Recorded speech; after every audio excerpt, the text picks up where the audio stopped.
이사야 43장 16절에서 21절 말씀. 나 여호와가 이같이 말하노라.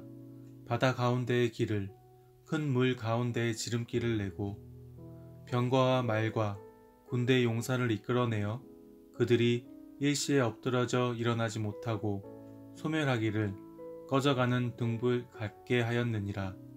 너희는 이전 일을 기억하지 말며 옛날 일을 생각하지 말라. 보라, 내가 새 일을 행하리니 이제 나타날 것이라. 너희가 그것을 알지 못하겠느냐.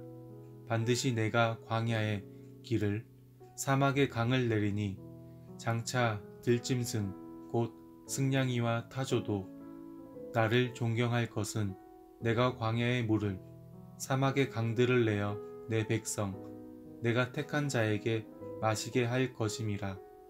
이 백성은 내가 나를 위하여 지었나니 나를 찬송하게 하려 함이니라. 아멘. 깨달음과 결단.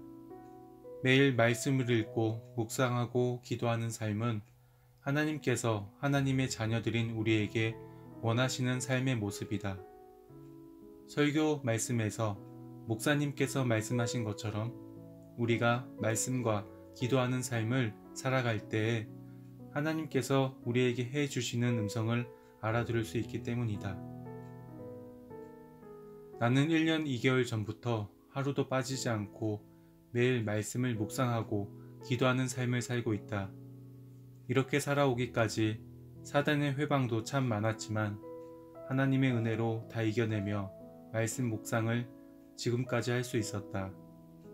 그러나 내가 매일 말씀을 묵상하고 기도하는 삶을 살고 있어도 하나님의 음성을 그렇게 많이 들어보지는 못한 것 같다. 내가 지금까지 경험한 하나님은 하나님의 자녀에게 그렇게 자주 음성을 들려주시지 않으시는 분이시다. 그럼에도 불구하고 우리가 말씀 묵상을 해야 하는 이유는 말씀 묵상을 하고 있으면 하나님께서 내게 해주시는 음성을 들려주시려 할 때 놓치지 않고 알아들을 수 있을 확률이 아주 높다는 것이다. 하나님께서는 말이 많으신 분이 아니신 것 같다.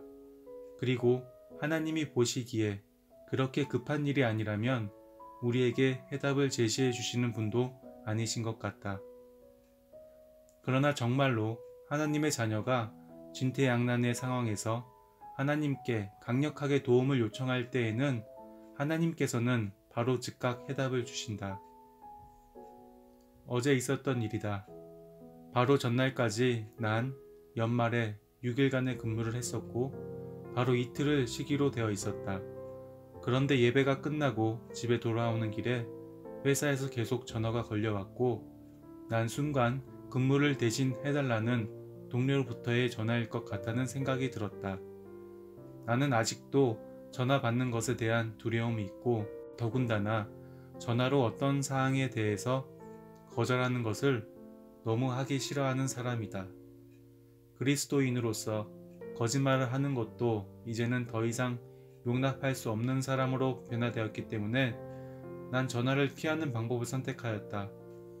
전화를 받지 않는 것 또한 그리스도인으로서 해야 할 짓은 못되는 것을 알면서도 그것은 그 당시 내가 할 수 있는 가장 최선의 방법이었다. 그리고 다음 날이 되었고 아침에 일어나자마자 기도를 하는데 하나님께서 그날 당일부터 시작하는 여리고 기도회에 다녀오라는 것이었다. 인터넷으로도 여리고 기도회에 참여할 수 있었기 때문에 난 주중에 일도 있고 해서 직접 갈 생각은 해본 적이 없었다. 그런데 하나님께서는 직접 왕복 200km가 넘는 딘스라켄 교회에 직접 가서 여리고 기도회에 가라는 생각을 내게 말씀하셨고 난 우선 그런 생각을 마음속에 품은 상태에서 말씀 묵상을 시작하였다. 그런데 이게 웬일인가? 하나님께서는 또다시 딘스라켄 교회에 직접 가서 여리고 기도회에 가라고 말씀하셨고 이번에는 시작하는 당일뿐만 아니라 화요일, 금요일, 그리고 토요일에도 다녀오라고 하시는 것이었다. 나는 이런 하나님의 음성에 순종하기로 하였고 말씀 묵상이 끝난 뒤 아내와 아이들에게 함께 가자고 얘기하였다.